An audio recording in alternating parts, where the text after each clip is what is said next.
Sud Radio, les vraies voix qui font bouger la France, 19h-20h, les vraies voix citoyennes, Aurélie Gros, Stéphane Pellet. Et comme chaque lundi, on est heureux de les accueillir pour les vraies voix citoyennes. Avec nous, Aurélie Gros et Stéphane Pellet. Bonsoir, co-président du G500.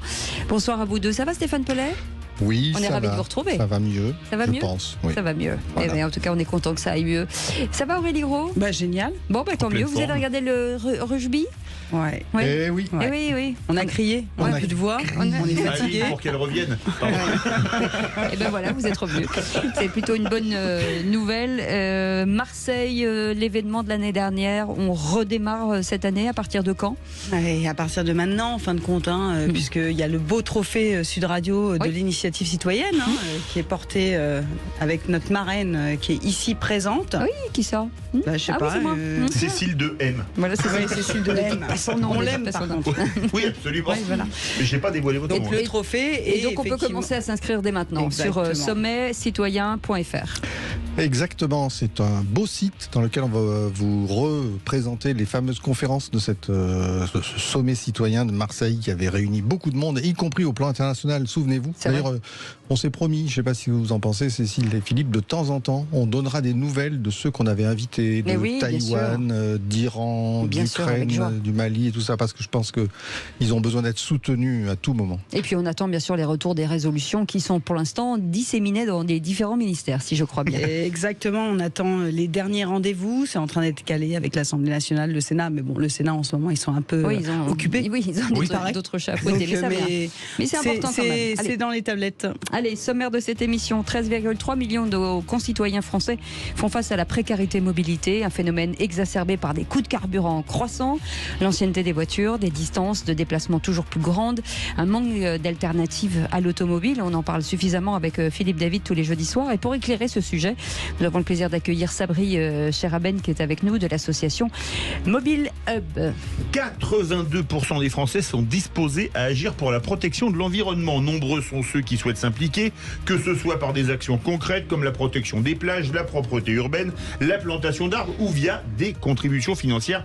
Laure Lalouette Caléja, représentante du mouvement international World Cleanup Day, nous rejoint pour éclairer ce sujet. Bienvenue dans les vraies voix citoyennes. Les vraies voix Sud Radio. Quand on voit les tarifs horaires ailleurs, sans les pièces, juste ça donne des factures très élevées. Donc pour moi, c'est pas possible. J'ai une petite retraite. Ça se passe comment ? Et voilà, moi j'ai une petite retraite, Stéphane Pellet, petite retraite avec, avec quand vous avez des problèmes mécaniques et que vous n'avez pas beaucoup d'argent, c'est très compliqué. Je n'ai pas de problème mécanique. Oui. Bon, bonsoir Sabri Cheraben, on va arrêter de plaisanter parce que je vous ai vu regarder l'écran en même temps, vous avez reconnu le sujet. En fait, oui, c'est une personne à la retraite qui a une petite retraite et qui disait qu'elle était tellement heureuse de venir chez vous dans votre garage solidaire, on va en parler. Vous avez d'ailleurs l'habitude de dire que Mobile Hub, puisque c'est le nom que vous avez donné à votre garage solidaire, c'est beaucoup plus qu'un garage, on y répare les véhicules et les gens, c'est ça. Et vous pouvez peut-être nous raconter comment d'ailleurs a démarré cette aventure. Bonsoir à tous, merci pour l'invitation. Monsieur Sabri Cheraben de l'association Les Cités d'Or, on précise un petit peu. Le Mobile Hub, c'est le projet qui a été pensé comme une plateforme de mobilité pour lutter contre des problèmes de mobilité principalement. Donc sachant que la mobilité c'est le premier frein de retour à l'emploi aujourd'hui. Donc le projet a été pensé en 2017 avec la création de l'association Les Cités d'Or, démarrage du projet en 2018 avec le projet du garage solidaire. Donc sachant que le garage solidaire c'est un modèle qui existe un petit peu partout hors Île-de-France. On n'a pas vraiment en Île-de-France aujourd'hui. Donc on a entamé ce projet avec un double enjeu. La première partie du projet, c'est de lutter contre les problèmes de mobilité en proposant des réparations moins chères que les garages classiques. Parce qu'aujourd'hui, le problème, c'est qu'on se retrouve avec des des revenus réduits et des réparations qui coûtent de plus en plus cher. Et qui sont obligatoires, parce que pour des questions de sécurité, on est obligé à un moment donné de les faire. Donc du coup, le bassin parisien, en tout cas l'Île-de-France, n'était pas pourvu justement de ce type de garage. Non, c'est juste qu'il n'y avait pas vraiment d'initiative de garage solidaire en Île-de-France. Le seul avec qui on travaille aujourd'hui, c'est Essonne Mobilité dans le 91. Et donc c'est plus ou moins les 2 garages actuellement qui sont en activité sur l'Île-de-France. Qui est où? Parce que c'est grand l'Essonne, pour les auditeurs de l'Essonne. C'est grand, c'est très grand. C'est où? C'est vers Orsay. D'accord. C'est en partenariat avec l'université d'Orsay. Alors comment s'est organisé ce garage solidaire? J'imagine qu'il y a toutes les pièces, vous venez avec votre voiture, comment on fait? Alors justement, il y en a beaucoup de questions sur le fonctionnement. Donc on propose des réparations moins chères en termes de main d'œuvre. On fournit nous-mêmes des pièces sur certaines pièces assez sensibles et on autorise les utilisateurs à ramener eux-mêmes leurs pièces avec une facture. Donc nous, ça ne nous dérange pas tant qu'il y a une facture avec. Et on propose des tarifs de réparation moins chers, tout simplement. D'accord. Vous récupérez des pièces d'occasion, notamment dans les casses, par exemple? Non, si vraiment, ça c'est surtout des pièces de carrosserie. D'accord. On va des poignées de porte, des vitres, ce genre de choses. Des ailes, etc. Voilà, mais on ne va pas s'amuser à mettre des freins d'occasion sur un véhicule. Pour des questions de sécurité, absolument. C'est pas du tout possible. Aujourd'hui, quels sont les critères des bénéficiaires? Alors, on a dressé en interne une grille de critères sociaux. Donc la liste n'est pas exhaustive, mais ça sera plutôt des bénéficiaires du RSA, des personnes en recherche d'emploi, donc inscrites à Pôle emploi depuis moins de 3 mois, des salariés de structures d'insertion, comme la nôtre, des petites retraites, des bénéficiaires de petites retraites, donc le barème c'est 910 €, et de jeunes étudiants de moins de 26 ans non boursiers. Voilà, parce que les jeunes aussi, première voiture, premier permis, c'est pas facile de se retrouver avec de nouveaux frais. Stéphane Pellet. Et puis, si vous arrivez justement à ces tarifs-là, c'est aussi parce que vous avez la capacité d'embaucher des gens en insertion. Exactement. Et que vous allez être aidé. Donc, d'une certaine manière, c'est d'une pierre deux coups. Ça, c'est magnifique. Exactement. Voilà. Donc, c'est le deuxième volet. Donc, un premier volet de service rendu à la personne à travers des tarifs réduits sur les réparations. Et le deuxième volet, donc, c'est l'insertion par l'activité économique. Parce qu'on a des salariés en insertion qui exercent l'activité de mécanique. Et on a un encadrant technique qui les encadre sur l'activité. Donc il va les former au métier de la mécanique et comme ça, au bout de 2 ans de parcours d'insertion, ils ressortent avec une expérience conséquente qui leur permettra justement de trouver un travail dans un vrai garage. Et comment est-ce que vous faites? Parce qu'un mécanicien ou un carrossier, ça coûte de l'argent. Oui. C'est des membres de l'association, c'est des travailleurs sociaux. Comment est-ce que vous faites? Parce que les pièces, ça coûte de l'argent, mais la main-d'œuvre en mécanique, carrosserie, tôlerie, peinture, ça en coûte aussi. Tout à fait, tout à fait. Alors, c'est de vieux souvenirs de réparation. Une association donc, peut avoir des salariés, donc c'est des salariés en insertion. Parce qu'en fait, on a un agrément comme structure d'insertion. Donc on est atelier chantier d'insertion.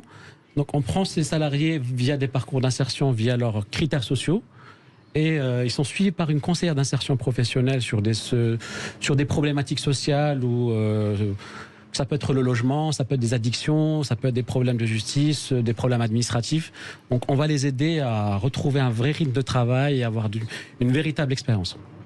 Vous restez avec nous, on revient dans quelques instants, on fait une petite pause, 0826 300 300. Vous voulez témoigner, vous êtes bien entendu les bienvenus. Les vraies voix citoyennes, c'est aussi un moyen pour ceux qui ne s'engagent pas de se dire, moi ça m'intéresse ce type d'engagement, c'est à côté de chez moi, je peux donner un coup de main. Voilà, vous cherchez aussi, j'imagine, pas mal de gens dans cette catégorie, dans ce métier. Bien sûr. Voilà, 0826 300 300, vous n'avez pas besoin d'envoyer votre CV, on vous fait confiance.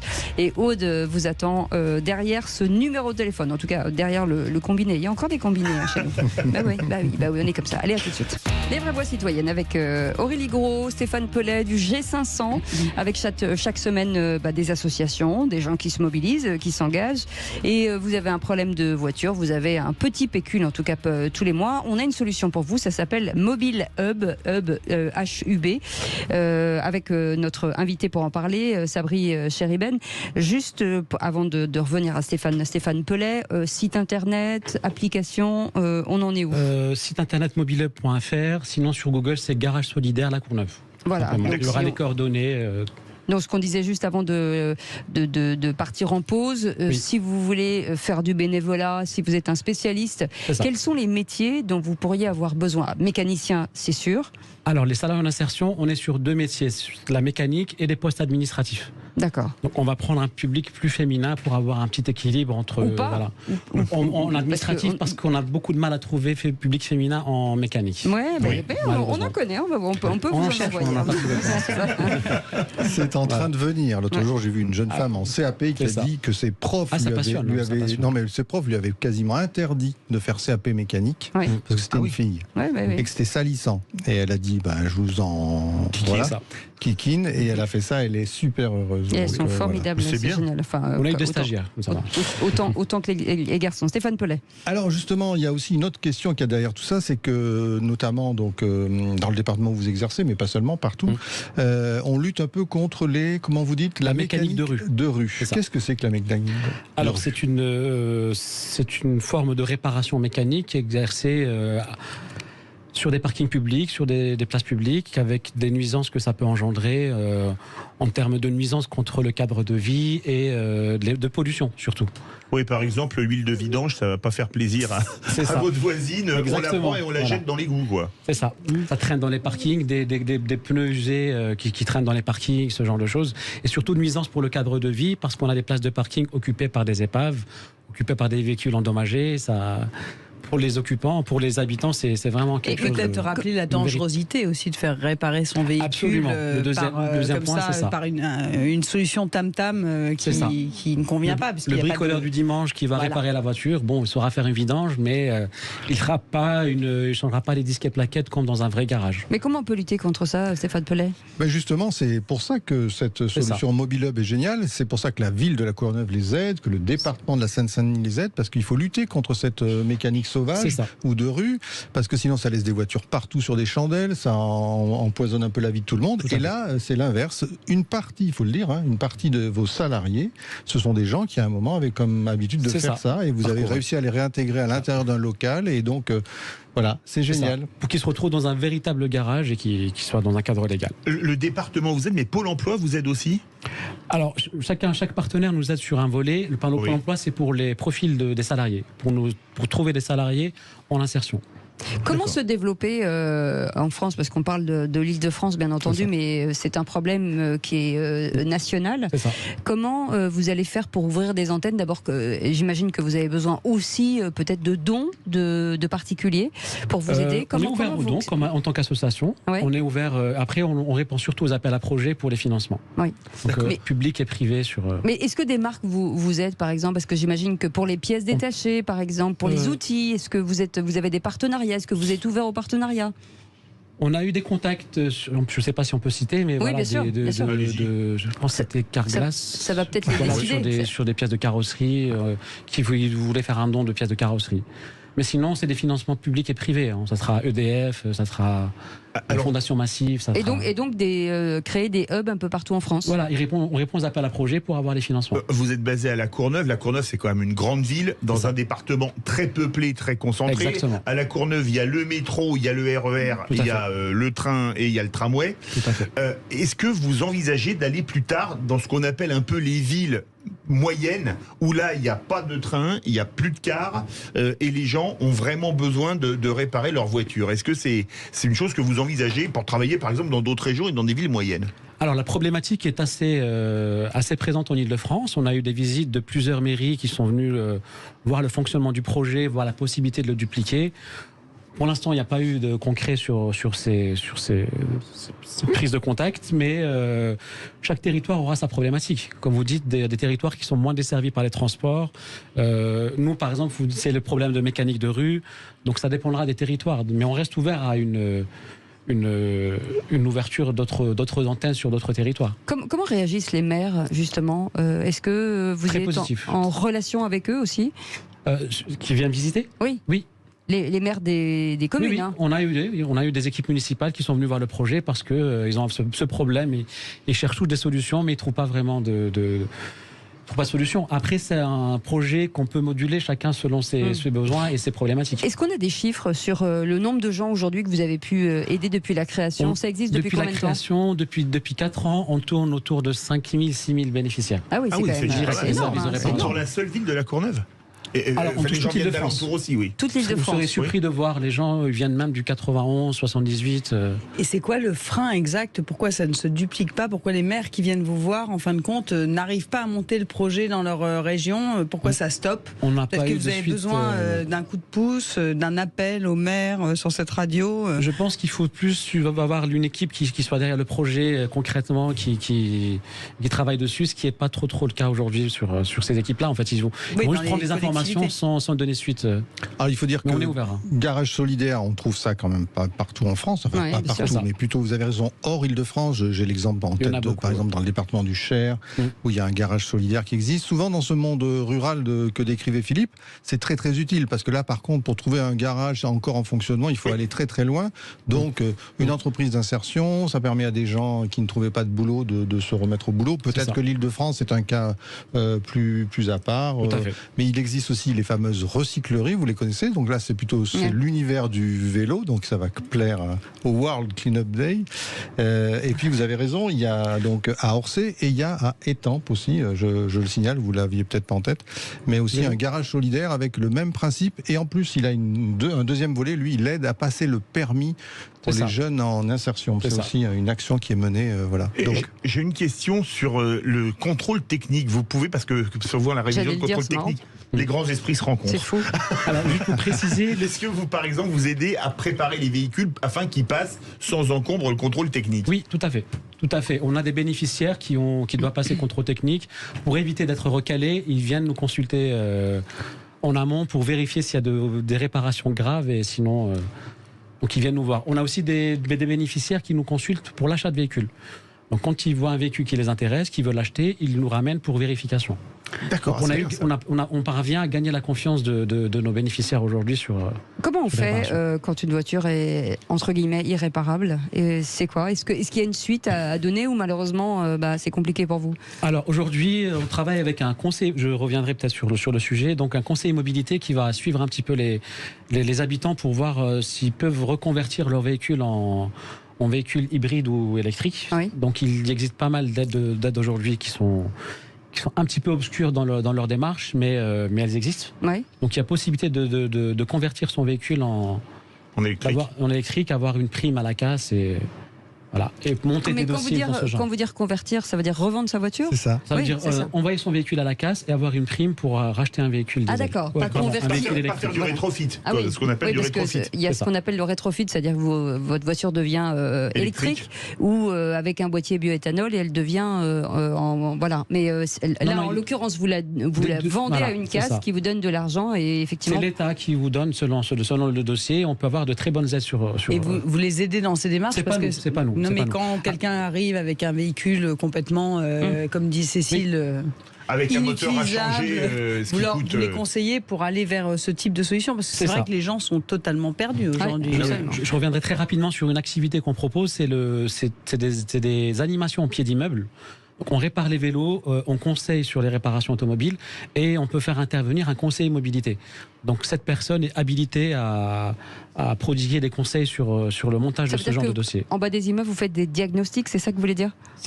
On a un camion équipé avec d'outillage pour faire des petites réparations vélo surtout, et on travaille avec les bailleurs sociaux, bailleurs privés, pour organiser des animations à une date et heure précise, et on reçoit les bénéficiaires.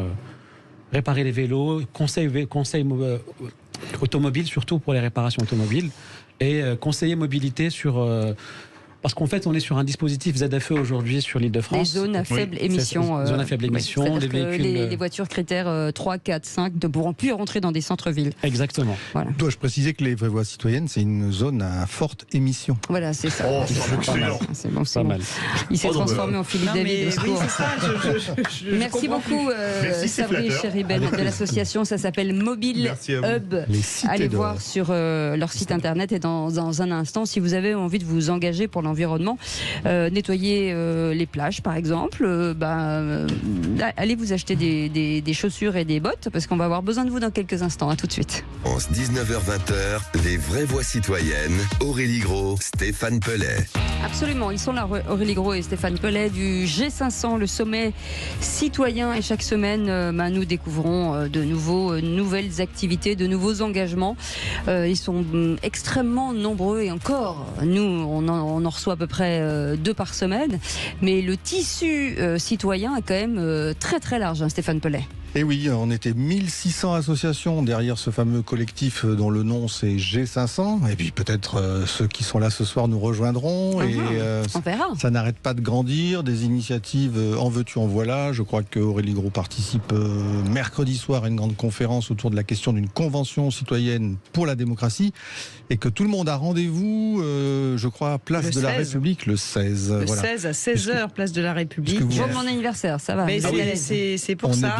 D'ailleurs, Cécile, je crois que tu es là aussi. Il y a un gâteau géant qui est prévu. Oui, bien sûr. Je vais sortir le 16 pour justement demander cette convention citoyenne sur la démocratie, pour appeler les pouvoirs publics, en fin de compte, à plus entendre les demandes citoyennes, à plus regarder ce qui se passe dans les territoires et peut-être à être un peu plus attentif à ces citoyens qui font bouger les choses partout en France. Et demander que le 16 septembre devienne jour férié national puisque c'est l'anniversaire de Cécile. Je n'osais pas le dire. Je crois que c'est le World Clean Up Day. C'est la moindre des choses aussi. Ouais, je pense que c'est la moindre des choses.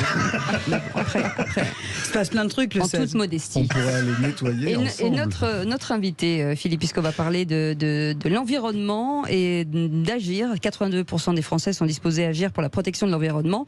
Eh bien, c'est peut-être l'occasion de le faire. Oui, c'est Laure Lalouette Caléja. Bonsoir. Bonsoir, merci. Bonsoir à tous. Pour le World Clean Up Day, et vous allez nous parler du World Clean Up Day, Aurélie Gros. Vous le savez, dans les communes... Ça veut dire le jour du grand nettoyage mondial, je traduis. Oui, c'est le grand mouvement citoyen au monde, mais qui se développe beaucoup en France. On le voit, il y a des initiatives partout dans les villes qui se font avec les nettoyages citoyens, avec les gens qui vont avec leur mairie nettoyer dans les parcs, etc. Mais il y a aussi une journée mondiale où tous les citoyens qui ont envie de s'engager pour leur planète vont dans leur rue participer, faire un geste et en fin de compte s'investir.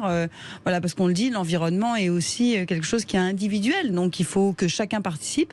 Et donc Laure est là aujourd'hui pour nous parler de cette journée, de cet engagement et plus largement de toutes les missions qui sont autour. Donc si vous pouvez nous raconter un peu déjà quand est-ce qu'est née cette association, voilà. Et oui. Qu'est-ce qu'elle regroupe, c'est important. Tout à fait. Donc je représente l'association World Clean Up Day France, donc c'est la branche française d'un mouvement citoyen mondial, comme vous l'avez dit, mais la Aurélie. France, c'est le monde. La France, on fait partie du monde. Donc tous les 3e samedis du mois de septembre, c'est pas toujours le 16 septembre, mais cette année c'est le 16 septembre, tous les citoyens du monde sont invités à sortir en bas de chez eux, à rejoindre des ramassages de déchets dans la rue. Il suffit de donner 1 heure de son temps. Voilà, pour nettoyer, donc soit une décharge avec des déchets sauvages abandonnés qu'on a repérés, soit vraiment autour de chez soi, autour de son lieu de travail. Donc voilà, c'est ça qui est vraiment intéressant avec le World Clean Up Day, c'est que parfois on ne sait pas comment s'engager pour l'environnement. On est nombreux à se poser la question, j'ai envie de passer à l'action, comment faire ? Eh bien, c'est ce qu'on propose, 1 heure, un jour, tous ensemble, à faire cette action collective. Donc le World Clean Up Day, c'est le plus grand mouvement citoyen du monde. 15 millions de personnes l'année dernière étaient dans la rue, donc le 3e samedi du mois de septembre, pour nettoyer, dans plus de 190 pays. Voilà. En France, on était 170 000. Et je vous avoue que je suis vraiment ravie d'être là ce soir parce qu'on aimerait bien être 1 million. De battre le record. J'imagine qu'il y a des initiatives locales sur lesquelles on peut s'accrocher, parce que c'est vrai qu'on a toujours peur d'être tout seul avec son sac plastique donc il y a un site internet sur lequel on peut regarder, peut-être sur lesquels on peut se plugger, entre guillemets. Tout à fait. Donc le site du World Clean Up Day, donc www.worldcleanupday.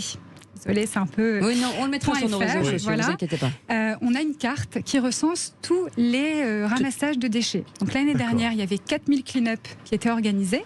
Donc moi, en tant que citoyen, je vais sur la carte et je regarde autour de chez moi où je peux rejoindre un clean-up. On s'inscrit ou pas du tout ? On peut contacter l'organisateur, il y a ses coordonnées. On peut se présenter le jour à l'heure prévue. pour y participer. Et les clean-up sont organisés dans les villes, donc voilà, ça peut être, je sais pas, à Clermont-Ferrand. Je vous regarde, mais vous m'inspirez pas Clermont-Ferrand, mais je me dis Clermont-Ferrand. Il y a un look mais de c'est en Clermont-Ferrand. partenariat avec les municipalités, ou ça peut être aussi des citoyens qui ont décidé de participer à l'aventure. Alors, tout le monde est le bienvenu au World Clean-up Day, donc qu'on soit une entreprise, une collectivité, un citoyen, une famille, un groupe d'amis, tout le monde peut organiser ou rejoindre un clean-up. Mais vous ne travaillez pas que sur les villes, vous faites aussi les plages, etc. Tout à fait. Donc en fait, nous, ce qu'on propose, c'est de s'engager 1 heure par an pour avoir vraiment cet effet bœuf, cet effet de masse, parce qu'au-delà de dépolluer un site, quand on fait un clean-up en ville, on sait très bien que la mairie va passer nettoyer, que c'est propre la plupart du temps. Donc ce qu'on veut, c'est vraiment sensibiliser les autres. On veut vraiment se dire que nos concitoyens nous voient ramasser et se disent... Il y a une question que je me suis toujours posée. Oui. Vous êtes dans 182 pays. Est-ce que c'est vrai que les Français sont si sales que ça en jetant leurs déchets? Alors, je ne sais pas si on est les plus sales, mais en tout cas, donc là je vais un petit peu au-devant de ce dont je voulais parler. En tout cas, on est très certainement un pays de fumeurs. Oui, c'est vrai. Oui, c'est ça. Oui. Et donc du coup, le petit mégot, on le jette assez facilement dans la rue. Comment fait-on pour les chiffres? Parce que si effectivement on ne se fait pas, en tout cas par le biais du site internet, comment savoir qui a ramassé? Est-ce qu'il faut se présenter? Est-ce qu'il faut le dire? Est-ce qu'il faut s'inscrire quelque part en disant là il s'est passé ça? Parce que l'intérêt c'est d'avoir des chiffres qui augmentent et une population qui s'engage encore plus. Tout à fait. Donc toutes les personnes qui décident d'organiser un clean-up peuvent s'inscrire sur le site. Donc on clique sur la carte, on dit juste je serai à cet endroit tel jour, et après l'opération on envoie un petit bilan, on dit voilà il y avait tant de participants et on a ramassé en volume tant de verres, tant de litres dans un sac de 30 litres, tant de plastique, tant de mégots, etc. Donc effectivement on a des statistiques assez... Et en France, depuis combien de temps est-ce qu'on a des chiffres aussi? Je n'ai pas du tout répondu. Donc cette initiative est partie de l'Estonie. En fait ils se sont dit un jour on va tous aller nettoyer notre pays. Donc ils étaient 5% de la population à se mobiliser et ils se sont rendus compte que si on est si nombreux, c'est vraiment une opération coup de poing qui est marquante pour tout le monde parce que... En France, ça ferait 3,5 millions de personnes, pratiquement 3,4 millions avec 68 millions d'habitants. On est à 170 000, donc c'est déjà beaucoup, mais effectivement, c'est pas voilà. On aimerait bien grossir encore, mais donc l'association n'a que 6 ans d'existence et voilà, on est en constante... On a eu un petit recul à cause du Covid, bien sûr. Et ce n'est pas de l'écologie punitive. C'est-à-dire que le principe, c'est vraiment d'appeler toutes les bonnes âmes. En plus, c'est très joyeux. C'est joyeux, c'est sympathique. Le t-shirt est rose. Tout à fait. Tous les ans? Alors non, les couleurs du World Clean-up Day, c'est jaune, bleu, rose. On peut vraiment choisir. Mais oui, c'est très bien d'insister là-dessus. En fait, on n'est pas du tout une association qui marche sur la culpabilité. C'est vraiment chaque geste compte. Est-ce que vous sensibilisez, par exemple, vous avez votre équipe qui passait pour ramasser, puis vous voyez quelqu'un qui jette un mégot, par exemple, parliez de mégot, est-ce que vous lui faites un peu, sans jouer les dames patronesses ou les pères la morale, est-ce que vous lui expliquez, monsieur, c'est pas bien ce que vous faites, parce qu'un mégot, ça met tant de temps à se détruire, etc. Alors, c'est un peu délicat, je pense, d'interpeller les gens dans la rue, donc peut-être que je le dirai en effet, pas forcément sur ce ton-là. On veut vraiment pas du tout braquer les gens, pas les culpabiliser, mais il faut effectivement informer. Et un mégot, on s'en rend pas du tout compte, c'est 6500 substances chimiques, on le jette par terre, il pleut, ça ruisselle dans le sol, c'est vraiment la catastrophe. Donc on peut dire aux fumeurs, utilisez des cendriers de poche, d'ailleurs on fait des ateliers pour fabriquer des cendriers de poche, on en distribue grâce à des partenaires qui ont des cendriers de poche, mais on peut travailler aussi avec les mairies pour déployer des cendriers dans les rues. Sur les détritus de villes, si je puis dire, ou de plage, est-ce qu'on a des chiffres sur la durée, en combien de temps l'objet, enfin en tout cas le déchet va se détruire? C'est important aussi qu'on ait ça dans la tête. Tout à fait. Donc j'ai juste avec moi les données sur le mégot, parce que vraiment je voulais insister là-dessus. Donc nous on n'est pas du tout une organisation scientifique et on ne fait pas des tests sur la dégradation des déchets. Toutes les données que l'on donne, c'est des choses que l'on a pris, que vous avez perçues d'autres ailleurs. Voilà. Mais juste pour le mégot, il met 12 ans. 12 ans à se dégrader en microparticules.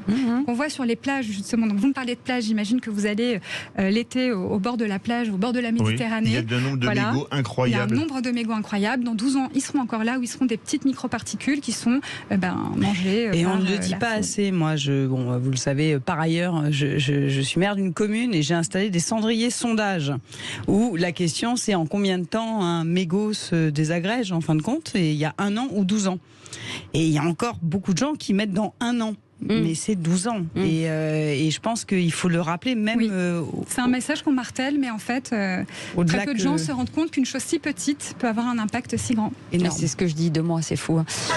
Non, ça va, on plaisante. Allez, on fait une petite pause et on reviendra quelques instants avec cette belle association World Cleanup Day. Ce sera le 3e septembre, c'est tous les 3e septembre du mois de septembre. Voilà. Tous les 3e samedis du mois de septembre. Oui, cette année, c'est le jour de l'anniversaire de Cécile. Donc, je crois qu'elle est fou, ça. Et de ma petite fille. Et de votre petite fille. Ma petite fille Augustine. Et on l'embrasse. Allez, à tout de suite, on fait une petite pause. Sud Radio, les vraies voix qui font bouger la France, 19h-20h, les vraies voix citoyennes, Aurélie Gros, Stéphane Pellet. Notre maison brûle. Le changement climatique d'abord. Il est engagé du fait de l'activité humaine. Il nous menace d'une tragédie planétaire.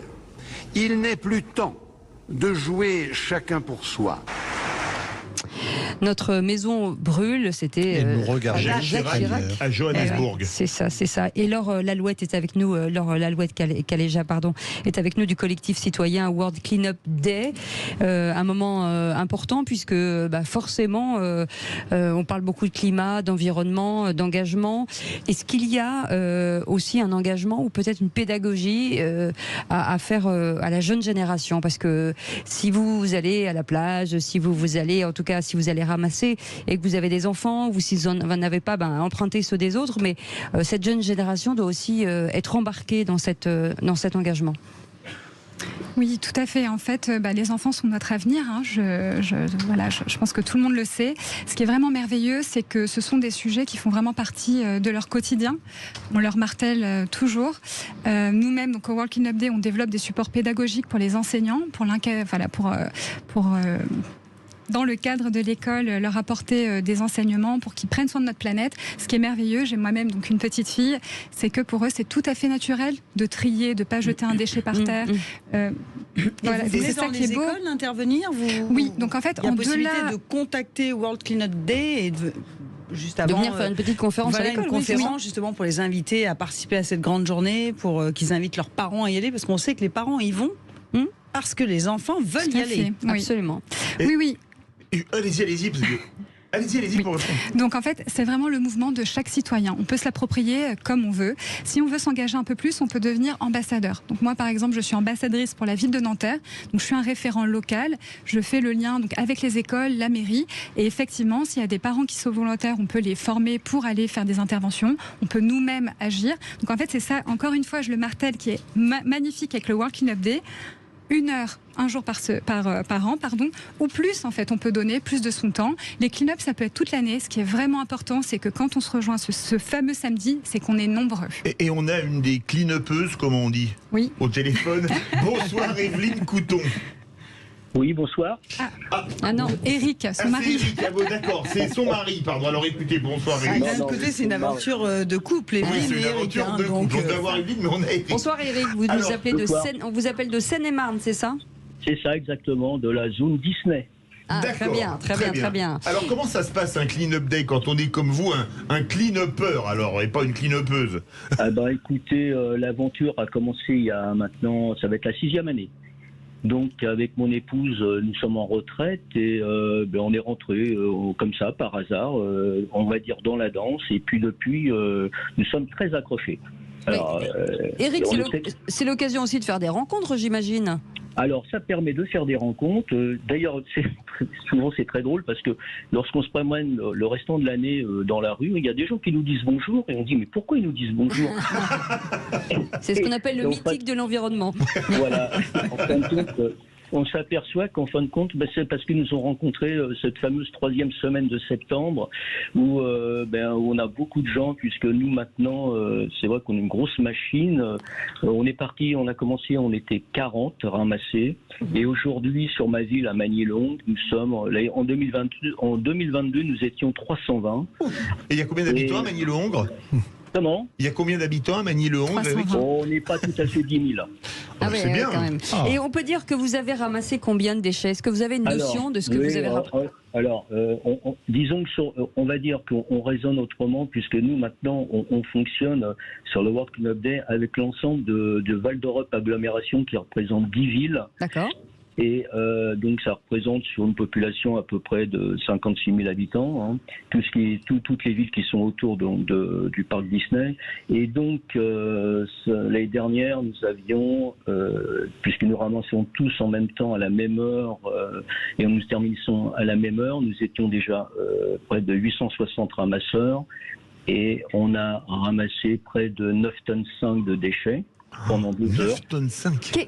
On a ramassé au niveau mégots, puisqu'on parle des mégots, je vous ai écouté avant, bien entendu. Merci. On a ramassé 90 000 mégots. Ah oui, quand même. Il y a encore des fumeurs en France. Et, pourtant, et franchement, c'est pas pour, comme on dit, faire de la brasserie. C'est vrai que nos villes sont nettoyées, parce qu'on a beaucoup de touristes, donc c'est nettoyé. Ça coûte beaucoup d'argent, c'est surtout ça, il faut voir aussi. Ouais.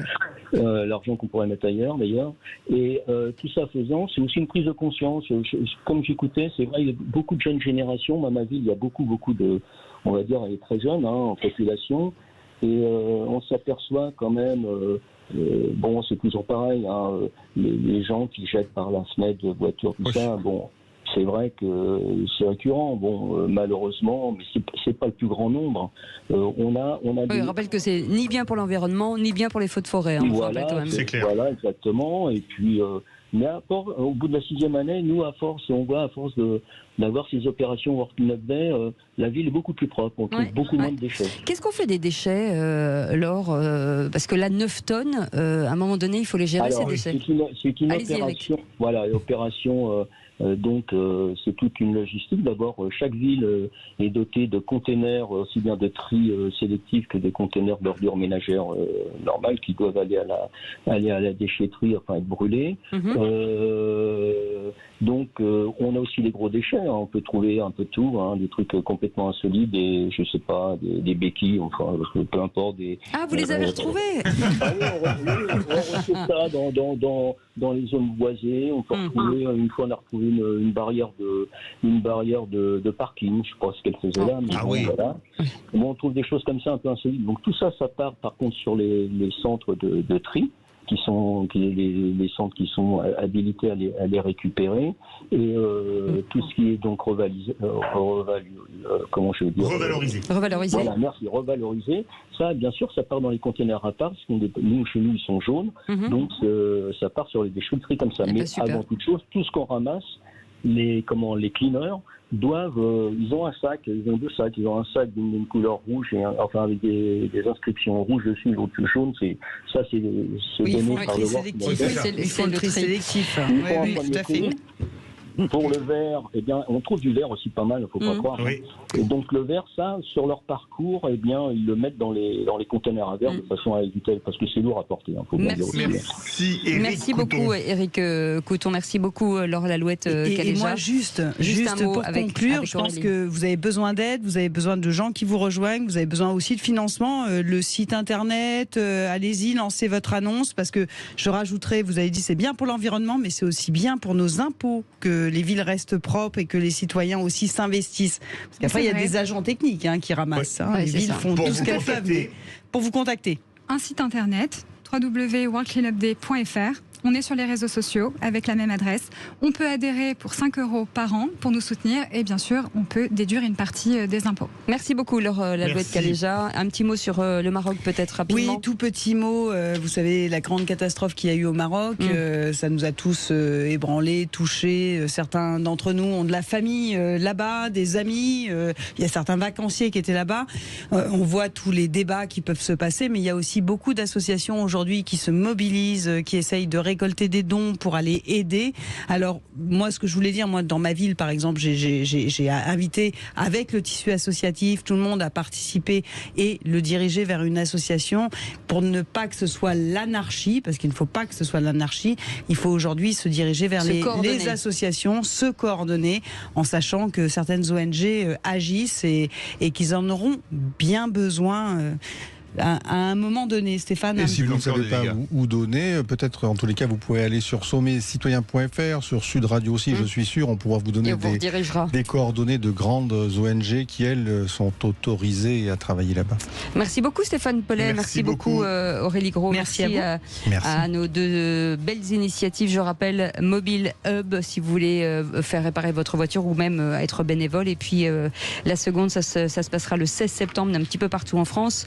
World Clean Up Day, vous pouvez les rejoindre avec la famille, les amis, les enfants, ce sera formidable. Dans un instant, Philippe. Dans un instant, au cœur de la mêlée, avec toute l'équipe des rugby, avec à leur tête François Trio ce soir, et on aura le nom du gagnant ou de la gagnante du maillot de l'équipe de France de rugby, dédicacé par tous les joueurs. Dommage qu'on n'ait pas eu le droit de jouer. La chance. Et nous, on vous retrouve demain à 17h. Passez une belle soirée. On embrasse très fort notre équipe formidable qu'on aime. Et puis, on vous retrouve demain à 17h. Salut. À demain.